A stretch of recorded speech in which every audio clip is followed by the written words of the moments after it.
Welcome to Dust History. The Vikings, those legendary seafarers who once struck fear into the hearts of Christian Europe, harbored secrets about their treatment of captured women that would make seasoned archaeologists recoil in horror. What happened to the wives of defeated warriors wasn't just cruel. It was a systematic campaign of terror that transformed human beings into commodities, obliterated identities, and created an entire economic empire built on the broken spirits of enslaved women. The truth about Viking practices towards the wives of defeated enemies reveals a calculated brutality that went far beyond the battlefield, encompassing ritual sacrifice, sexual enslavement, forced labor, and psychological torture that lasted lifetimes. What they never told you about the Viking Age was that it ran on blood, specifically the blood of women. When Viking longships emerged from the morning mist in 793 CE, cutting through the icy waters toward the monastery of Lindisfarne, they weren't just carrying warriors hungry for gold. Hidden beneath their striped sails lay the blueprints for what historians now recognize as medieval Europe's most sophisticated human trafficking network. The clattering of chains in the cargo holds wasn't from treasure chests. It was from dozens of women huddled in darkness, their breath forming vapor clouds in the frigid air, while Norse warriors coldly calculated their market value in the slave markets of Constantinople. But here's what shocks historians the most. The wives of defeated warriors weren't just spoils of war. They were strategic investments, evaluated with the precision of modern commodity traders based on age, skills, and reproductive potential. The thrall system, as Vikings called their form of slavery, created a hereditary caste that represented up to 30% of the entire Scandinavian population. Imagine a society where 1/3 of all people lived in complete bondage, working themselves to death to sustain the luxury of their Norse owners. Female thralls occupied the most vulnerable position in this hierarchy, subject not only to forced labor, but systematic reproductive exploitation. When Vikings attacked monasteries and villages, they established templates that would be repeated thousands of times across Europe. Sister Hilda, an Anglo-Saxon nun whose name survived in chronicles, was dragged from her convent alongside 12 other religious women in a raid near Dublin in 821 CE. Her destiny, like countless others, was to be sold in Dublin's slave markets, where Viking merchants maintained one of Europe's largest human trafficking centers. The transportation process revealed the systematic inhumanity of the Norsemen. In the holds of longships, women were chained in spaces so cramped they could barely move. The stench of unwashed bodies, excrement, and vomit created nauseating conditions that many didn't survive. Those who attempted resistance were branded with red-hot iron, their scars serving as permanent warnings to others. During storms, when ships pitched violently, the sound of chains striking wooden hulls mingled with desperate moans of prisoners, a horrifying symphony that accompanied Viking raids across medieval Europe. The fate of captured women varied according to cold commercial assessments that reduced human beings to economic characteristics. The youngest and most attractive were reserved for Viking aristocracy or Eastern markets where they commanded prices equivalent to entire farms. Middle-aged women with specialized skills like weaving, healing, or language knowledge were distributed among prosperous farmers who needed specialized labor. Female scribes captured from monasteries were particularly valuable since few Vikings could read or write. The oldest, or those considered less commercially valuable, were assigned to brutal work in iron mines or harsh agricultural fields designed to consume them to exhaustion, a calculated system that maximized profit from each captured human life.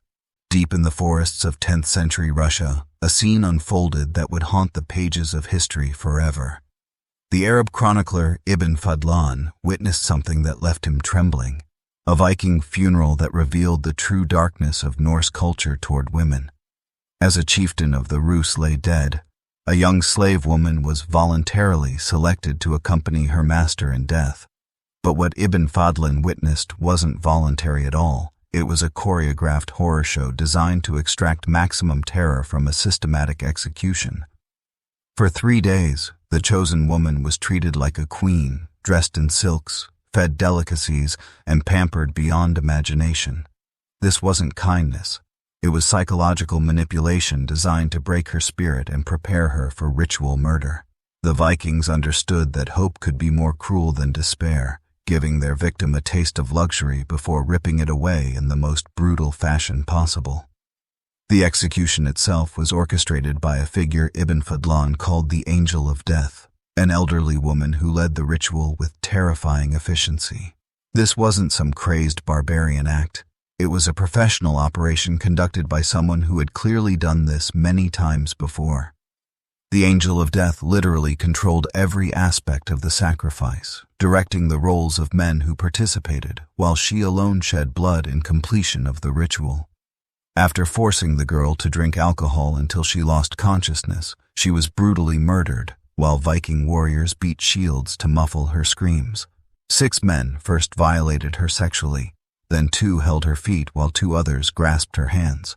The Angel of Death placed a rope around her neck and began stabbing her repeatedly between the ribs while the men strangled her with the rope.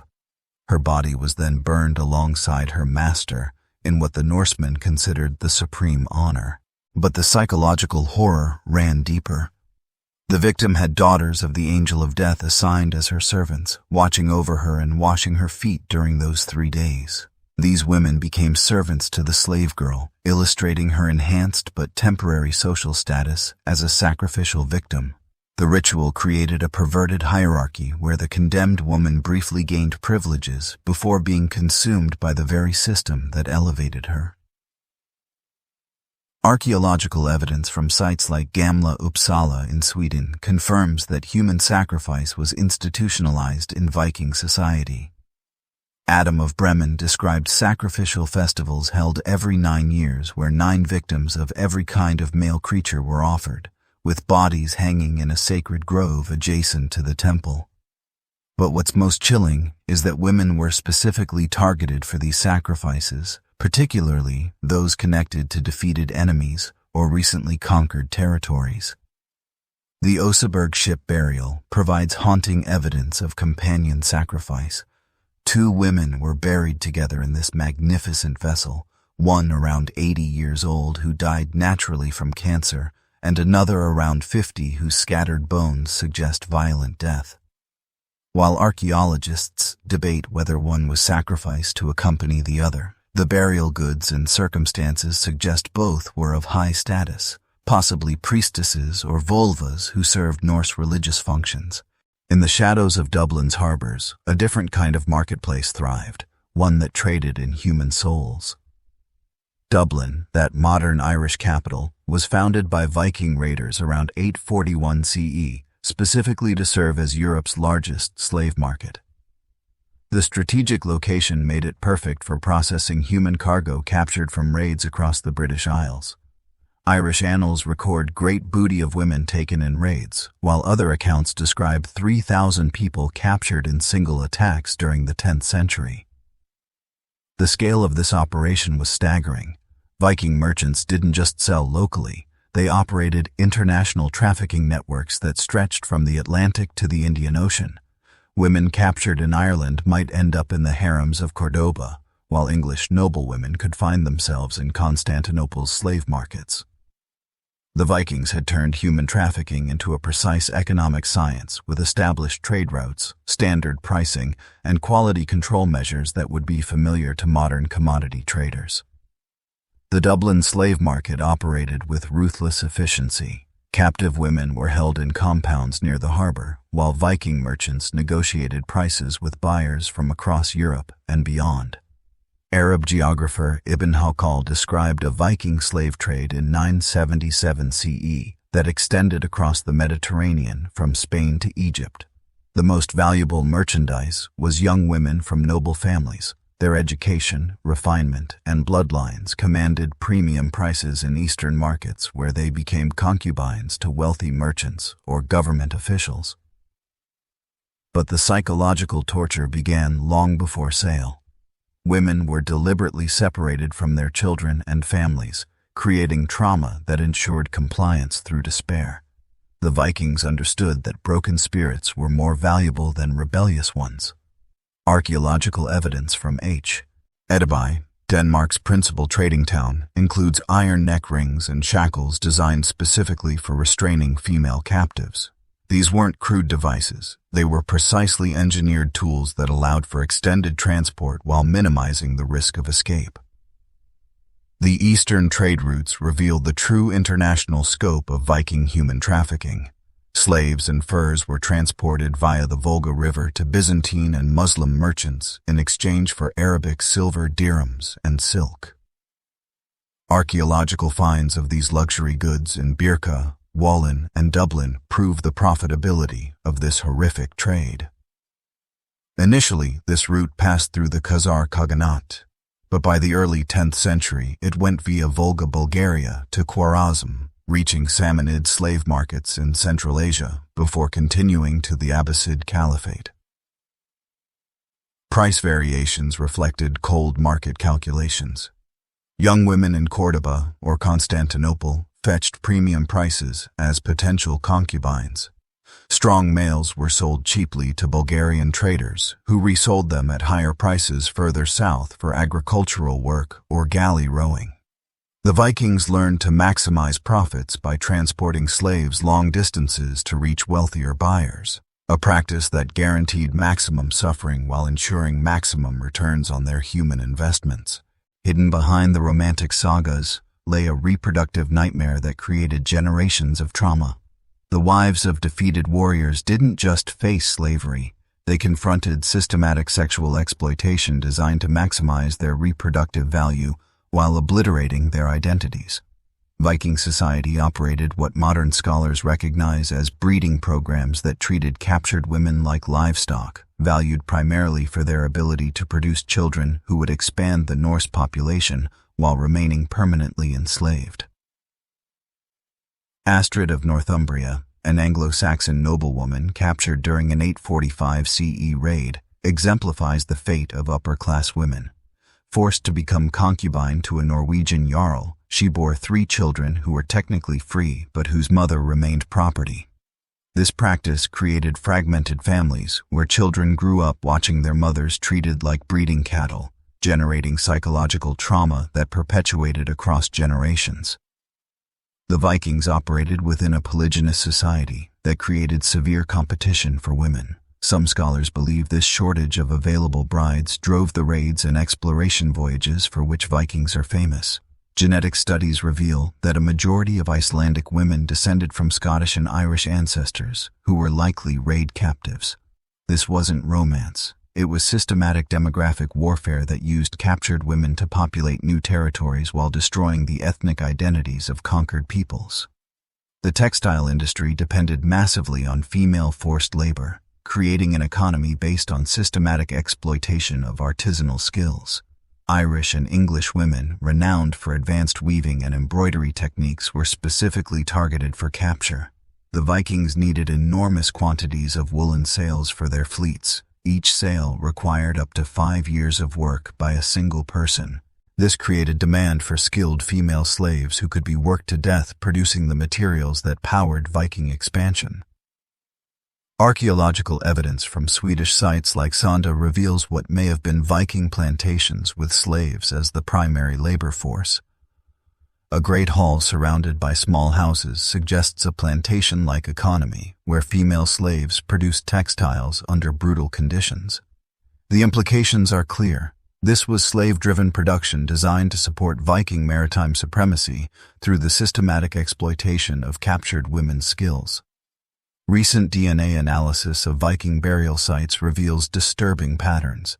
The youngest women in multiple burials often show foreign ancestry, particularly from southeastern Europe, Iran, or the Black Sea region. This suggests Vikings were importing women from vast distances, creating international trafficking networks that moved human beings like any other commodity. The scale of this operation becomes clear when we realize that thralls comprised up to 25% of local Scandinavian populations, meaning 1 in 4 people in Viking society were enslaved. The psychological impact was calculated and devastating. Women were forced to watch their own children grow up in slavery, knowing that any children they bore would inherit their enslaved status. This created perpetual trauma where mothers became accomplices in their own family's enslavement, breaking down resistance through emotional manipulation rather than just physical force. By the time Christian missionaries arrived in Scandinavia, they found a society so thoroughly corrupted by slavery that transformation seemed impossible. The Christianization of Scandinavia during the 10th and 11th centuries began challenging the thrall system, but change was slow and met with violent resistance from Viking aristocracy, who depended economically on slave labor. King Olaf II of Norway, known as Saint Olaf, attempted to limit slavery in 1025 CE, but faced rebellion from Viking nobles who viewed their human property as fundamental to their wealth and status. The resistance reveals how deeply embedded slavery was in Viking society. It wasn't just an economic system, it was the foundation of Norse civilization. Christian monasteries began purchasing slave women to free them, but this humanitarian practice had limited impact due to the industrial scale of Nordic human trafficking. The sheer numbers overwhelmed charitable efforts. Ibn Haukal's accounts from 977 CE describe slave trading operations that spanned continents, moving thousands of people annually through established networks that operated with commercial efficiency. Not all women passively accepted their fate, but resistance was systematically crushed. Bridget, an Irish woman captured in 912 CE, organized an escape that temporarily freed several dozen slaves. However, the recapture was swift, and the punishments savage. The Vikings had developed sophisticated methods for tracking escaped slaves and ensuring that successful rebellion remained impossible. Public executions of escapees served as warnings to others, while rewards for information about escape plans turned slaves against each other. The Blood Eagle ritual represents the extreme end of Viking brutality toward enemies and their families. This horrific execution method involved cutting the victim's ribs from their spine and spreading them like wings while pulling out their lungs. Recent anatomical studies confirm that this torture was not only possible, but was likely performed with specialized Viking weapons. The ritual was specifically reserved for enemies who had killed Viking family members, suggesting it may have been used against husbands of women later enslaved, adding psychological horror to physical brutality by forcing wives to witness their husbands' gruesome deaths before their own enslavement. Archaeological evidence from the 11th century shows gradual changes in burial practices and settlement patterns that suggest declining slavery. Christian influence slowly transformed Viking society, but the damage was already done. Generations of trauma had been embedded in European populations, creating psychological scars that lasted centuries beyond the end of the Viking Age. The true horror of Viking treatment of defeated warriors' wives wasn't just the immediate brutality, it was the systematic nature of their dehumanization.